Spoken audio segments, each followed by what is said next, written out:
Mag-unbox tayo nito. Dating lang saktong-sakto kasi alis yan, alis yan. Itong ilaw natin dito. Yan. Well, more than a year na naman tong mga to. Kaso mapapansin nyo madumi, no? Yan, ito okay pa naman. Yun medyo bumibigay kasi pag binubuksan natin, ayun, no? Yan, di ba? On natin. Magbubukas, tas namamatay. Ngayon, order tayo nitong tapo. Wait lang. So, yan. Order ko. Wait lang, Okay, so going back, nananayin sila. Bumili nga na tayo nitong tapo para pag testingin natin yan. Try natin kung... Wala pa kasing tapo before. Well, may tapo pa. May tapo na, pero hindi pa available. Napakita sa inyo. Di pa available yung mga ilaw-ilaw na mga ganyan. Tapos, may dinamay na rin tayo. Pipicture natin.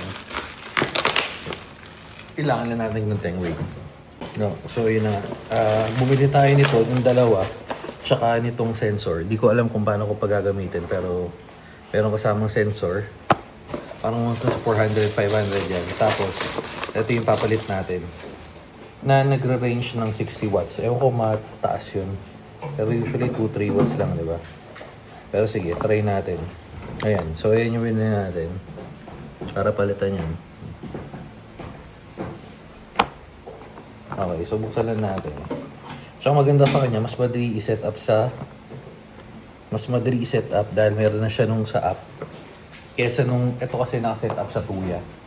Eh, yung Tuya, minsan mahirap i-connect. Ang hirap na walang gunting, min. Just let. Feeling ko ito muna setup natin kasi mas madali to. Tapos, after natin to ma-set up, tsaka natin to lagay. Usually kasi pagka ganyan yan, nakabukas lang yan. Tapos i-remote mo lang. Parang, hey Google, turn off kitchen. Sorry, it looks like that device hasn't been set up yet. So parang yan, hindi niya na-detect. Pero, sige. Okay. So, yan yung malaki pala to 60 watts. Ay, hindi, wait lang. Network power standby. Ay, nakalagay. Yung network standby, naman, 0.44 watts. Pag on power mode, 8.3. So, saan nanggagaling yung 60 watts? Sobrang laki ng 60 watts, no? Anyway, so buksan na natin. So, yung may mga kulay pa pala siya na pwede mong palit-palit. Check na lang natin sa app mamaya.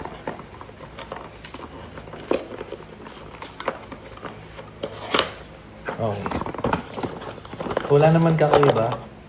Yan lang yun. Set up muna natin dito sa isa. Palitan muna natin yung medyo pumapal yung yun. Wait.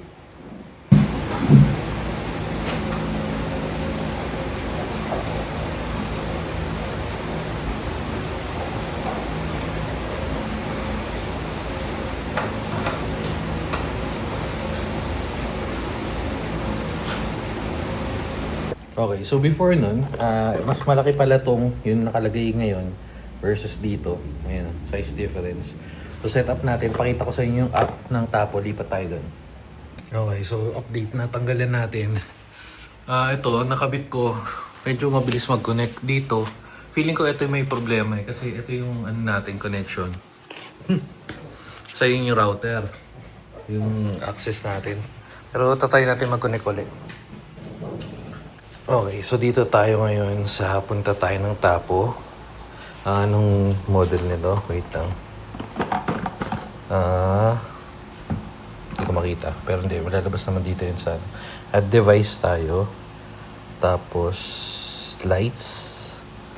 Confirm ko yung model. Hindi ko makita ngayon. Wait lang. Shit. Ayun. L350E. Wala pa dito pero ito na lang. Okay. Next is power up. Hello. Connect ko lang. Already connected. So magpe-pair siya. Alright. So So, medyo tumagal, lumalabas pairing failed. Bakit? Okay, so try natin. Yung sabi niya, switch off. Pero malapit to sa router ah. So, switch off. Paputik, hindi masync. Pero, set up ko na. So, ang ginawa, ginawa ko na lang. Ito yung gumagana eh. So, yun nandito na una, nilipat ko doon. Tapos yan, yun nandyan, nilipat ko. Yan, gumana na naman. Hindi lang natin, hey Google, turn off kitchen. Hindi nga kasi ka nakasync. Tapos, buksan na natin to. Pero feeling ko di gagana. Kasi nga, yan. Mukhang di gagana. Ayon sa... Kulo. Pero buksan na natin. Kasi, kailangan yata ng hub dito. Para dun mapasok. Uy, kung may dumadaan or wala. Pero ito yung tsura niyan. Lit lang. So, pwede siyang magnet, pwede siyang 3M. Hindi na kami nakapag-walking ng marga. Okay. Ayan yung tsura niya. Oops. So, may kasamang ano to, magnet. Parang magnet yata to. Oops. Ayan. Tapos ito lang yun. May battery siyang kasama. Kung gaano katagal, malalaman natin. Tapos may 3M siya. Just in case kung saan gusto. Yan, gusto mo lagay sa pader-pader. Other than that, yan, mga quick start guide. QR. Check natin kaya to. Yan, check mo, wait.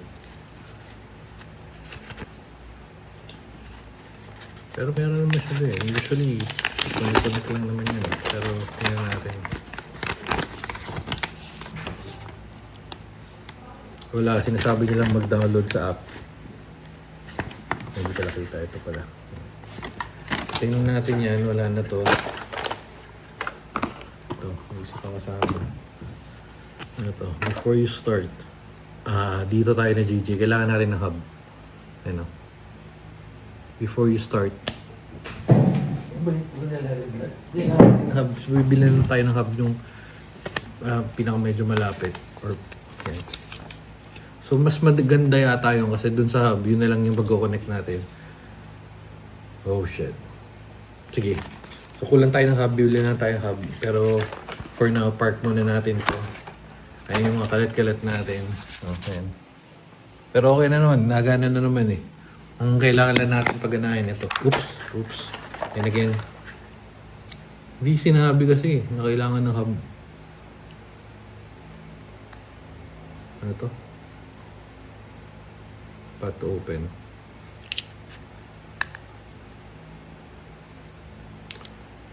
So, di battery siya. 2032 yata to. 2036. Okay. Tapos pag tinanggal mo to, dyan magsisimula. Pero antayin na natin. Bili lang tayo ng hub.